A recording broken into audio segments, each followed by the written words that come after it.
Prabowo Subianto yang mulai panik.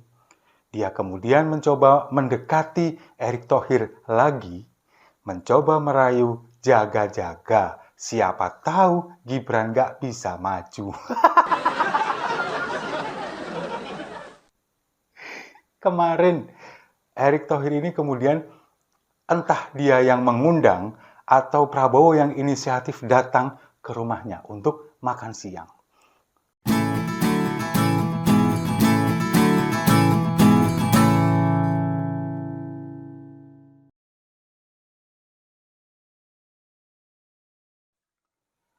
Salam damai untuk Indonesia, berjumpa lagi bersama saya, Papa Dimas. Info kali ini datangnya dari Prabowo Subianto yang mulai panik. Dia kemudian mencoba mendekati Erick Thohir lagi, mencoba merayu jaga-jaga, siapa tahu Gibran nggak bisa maju.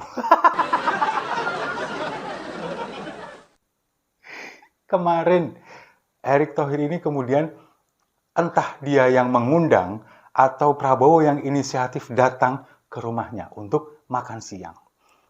Mereka kemudian makan bersama, ditemani oleh istri dari Erick Thohir, dari keluarganya Erick Thohir, ada anaknya juga. Kemudian mereka makan siang sambil ngobrol-ngobrol. Nah, setelah makan siang, kemudian mereka konferensi pers, Erick Thohir mengatakan bahwa menyatakan dukungan kepada Prabowo Subianto. Aneh nggak sih? Kalau bagi saya, ini nggak lazim. Bukannya aneh atau nggak, pokoknya nggak biasanya gitu loh, nggak lazim. Seharusnya orang yang menyatakan dukungan, ini biasanya kan datang ke tempat orang yang didukung. Misalkan Erick Thohir menyatakan dukungan kepada Prabowo Subianto. Harusnya dia yang datang ke tempatnya Prabowo Subianto. Bertamu, kemudian menyatakan dukungan.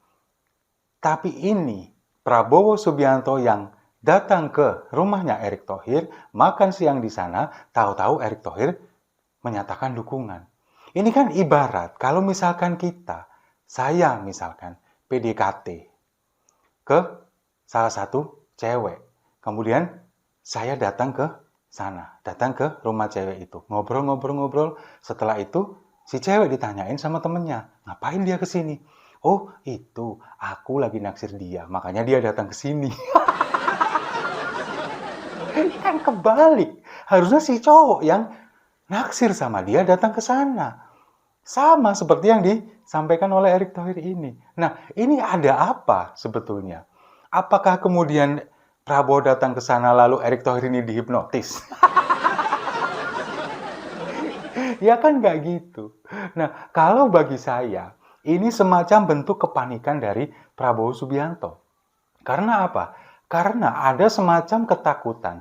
Kalau misalkan Majelis Kehormatan Mahkamah Konstitusi atau MKMK nanti pada tanggal 7 November kemudian menyatakan bahwa ada pelanggaran kode etik dari Mahkamah Konstitusi, otomatis nama Gibran tidak mungkin bisa maju. Keputusan yang kemarin sudah diputuskan oleh MK batal. Maka kembali ke keputusan yang lama, kepada undang-undang yang lama bahwa minimal 40 tahun tanpa ada syarat apapun. Otomatis Gibran nggak bisa maju karena usianya belum 40 tahun. Nah, kalau misalkan hal itu terjadi, jauh-jauh hari Prabowo Subianto sudah mengantisipasi ini. Apalagi kemarin sudah sempat beredar bahwa Erick Thohir sudah membuat SKCK untuk urusan keperluan sebagai calon wakil presiden. Nah, inilah ada beberapa kemungkinan-kemungkinan yang terjadi. Tapi apakah ini benar atau tidak? Ya, ini bebas-bebas saja. Kita mau menginterpretasikan seperti apa. Tapi kalau saya membacanya seperti itu. Ini merupakan bentuk kepanikan. Karena apa? Karena dari awal, ketika mungkin Mahkamah Konstitusi memberikan keputusan, mengabulkan gugatan, lalu kemudian hanya satu-satunya, the one and only Gibran yang mendaftar ke KPU, lalu kemudian mengharapkan mendapatkan respon yang positif dari masyarakat, ternyata gagal total, tidak sesuai dengan ekspektasi. Karena apa? Karena mungkin mereka begini, dengan adanya hasil survei tingkat kepuasan kepada Presiden Jokowi melampaui 80%, satu-satunya di dunia. Tingkat kepuasan kepada Presiden 80% lebih, 82 kalau nggak salah. Lalu kemudian dengan mencalonkan anaknya, mereka berharap ini akan berdampak positif karena meyakini ini akan berjalan mulus. Karena apa? Oh, ini karena anak presiden. Otomatis nanti akan dianggap akan meneruskan apa yang dilakukan oleh orang tuanya, oleh bapaknya. Tapi pada kenyataannya, respon masyarakat justru sangat-sangat amat negatif. Berbagai sentimen negatif ini muncul dari berbagai kalangan masyarakat. Bahkan kalau kita mengikuti media sosial resmi milik Presiden Joko Widodo, setiap apapun kegiatan yang diposting di sana, kalau kita membaca komentarnya, 80% yang komen di sana ini semuanya bernada negatif. Semua, 80%. Sisanya ini baru memuji-muji, tetap nggak seperti dulu. Ada beberapa memang yang 20% ini tetap bangga kepada Presiden Jokowi. Lanjutkan Pak, teruskan sampai masa jabatan selesai. Ada. Tapi sisanya, kalau kita melihat, baik itu di Instagram, di Twitter, ini semua rata-rata mereka ini kebanyakan menghujat dan memberikan respon yang negatif, terutama terkait masalah pencalonan Gibran yang didahului dengan keputusan dari Mahkamah Konstitusi yang notabene adalah pamannya. Nah, inilah kalau misalkan nanti kemudian tanggal 17 diputuskan bahwa MK ini melanggar kode etik dan seluruh keputusannya dianulir, otomatis Prabowo Subianto cuma punya waktu 1 hari. Karena diberikan waktu mulai dari tanggal 25 Oktober sampai tanggal 8 November.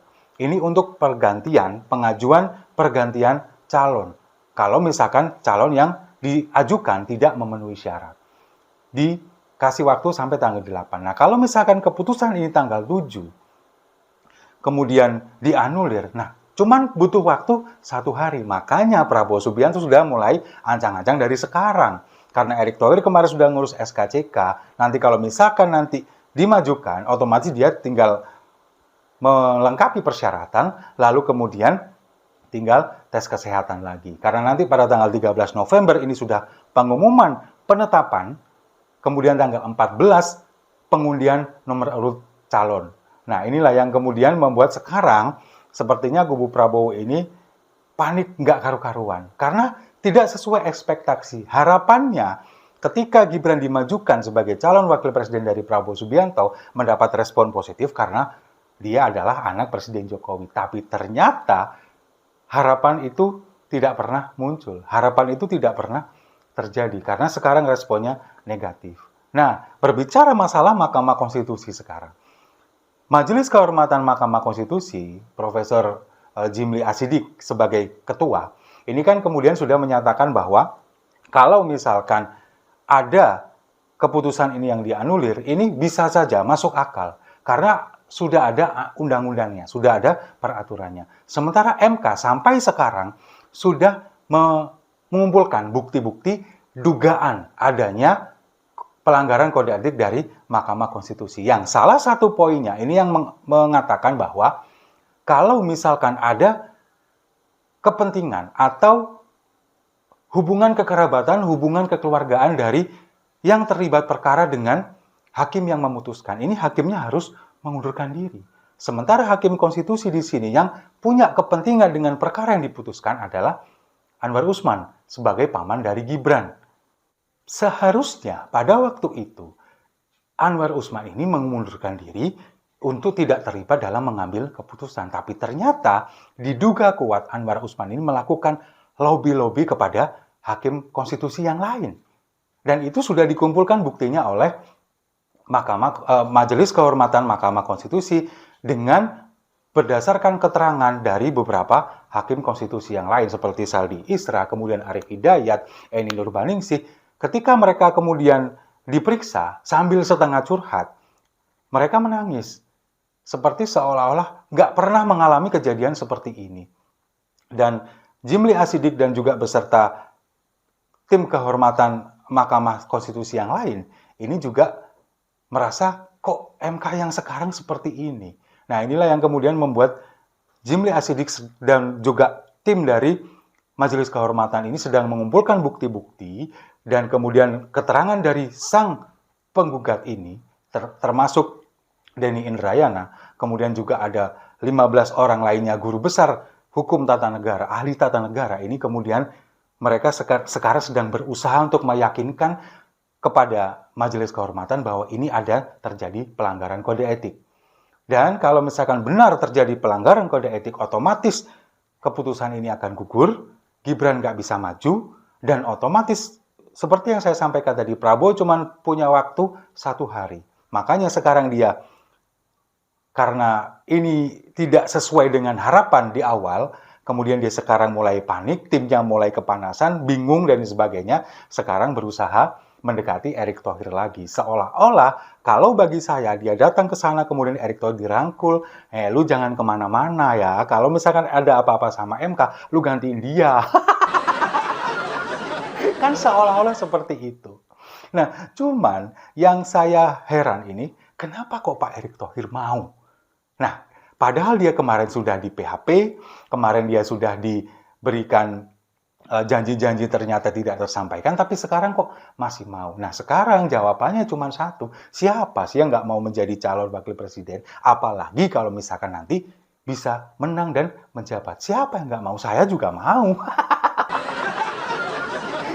Tapi kan kita harus mengaca kepada kapasitas diri kita. Mampukah kita untuk menjabat atau menjalankan amanat yang diamanatkan oleh masyarakat ini? Nah, sekarang respon negatif ini terus bermunculan, terutama kepada keluarga Presiden Jokowi. Dan sekali lagi, banyak sekali pendukung-pendukung Presiden Jokowi yang mereka ini masih polos, kemudian menganggap bahwa ini semua adalah langkah catur dari Presiden Jokowi dengan mengorbankan anaknya dan sebagainya, tanpa membaca situasi dari awal sampai sekarang. Kenapa ini semuanya bisa terjadi? Mereka hanya seolah-olah ini menganggap bahwa Presiden Jokowi adalah seorang yang tidak pernah salah, seorang yang selalu benar, dan sekarang sedang dizolimi. Ingat bahwa kita tidak pernah meninggalkan Presiden Jokowi. Kita tetap lurus mendukung Presiden Jokowi, tetap mengawal Presiden Jokowi sampai akhir masa jabatannya. Kita tidak pernah meninggalkan Presiden Jokowi, terutama ketika sekarang keluarganya melakukan sebuah kesalahan yang cukup fatal. Kita mengingatkan itu semua. Dan sekali lagi, saya mengingatkan, bukan kita yang meninggalkan Presiden Jokowi. Kita tidak pernah kemana-mana dan kita tidak pernah berubah.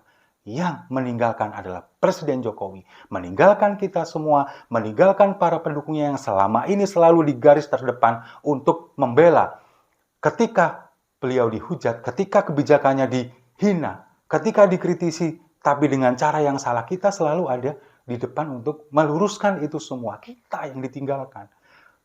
PDI Perjuangan, partai yang membawa Presiden Jokowi dari mulai wali kota Solo sampai menjadi sekarang di posisi presiden 2 periode, juga ditinggalkan oleh Presiden Jokowi. Jadi kita semua tetap ada di keep on the track. Tapi Presiden Jokowi yang meninggalkan kita semua. Semuanya karena apa? Karena toxic relationship. Setuju ya? Kalau setuju, mari kita minum kopinya sama-sama untuk toxic relationship.